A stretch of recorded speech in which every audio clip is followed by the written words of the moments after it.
Lancement des travaux de construction de plus de 400 logements et de réhabilitation de la voirie de Mwanda. Nous sommes dans la province du Haut-Ogooué, c'est au sud-est du Gabon. Travaux lancés par le Premier ministre, chef du gouvernement Julien Kogué Bekale, conformément au partenariat public-privé et les plans de Cyril Bertrand Galédéan.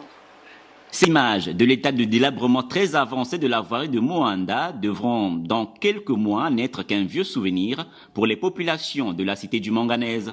Le lancement des travaux effectués ici par le Premier ministre annonce le début du vaste chantier de réhabilitation de la voirie initiée par la compagnie minière de l'Ogooué. Les travaux consisteront à bitumer l'axe principal de 3,6 km, mais aussi les voiries secondaires bénéficieront de la latérite compactée. Aujourd'hui, c'est 3,9 milliards de francs CFA sur les travaux qui permettront de soulager l'ensemble des populations de Mwanda et de leur donner l'espoir d'un avenir en confiance. À côté de ce projet intensif à la construction de plus de 400 logements au profit des populations des quartiers Les Yima et les Colo 2, situés aux abords de la zone d'extraction du manganèse, dont la première pierre est posée ici par le chef du gouvernement.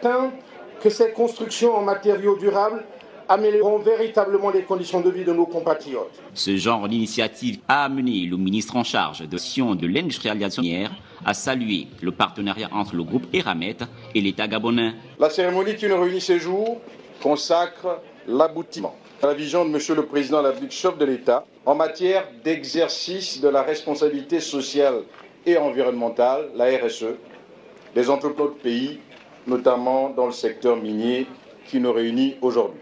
Il convient donc de louer la qualité du partenariat entretenu entre le groupe Eramet et l'État gabonais. Sous la très haute impulsion de M. le Président du chef de l'État, son Excellence Ali Bongo Ndimba, a instruit le gouvernement de développer ces nouvelles règles et normes de gestion durable de nos ressources minérales, renforcées par nouveau adoptées par le Parlement gabonais en décembre 2018. Ces travaux d'un montant total de près de 14 milliards de francs CFA qui vont assurément améliorer l'île de Mwanda vont durer pour la voirie 8 mois et la construction de logements 24 mois.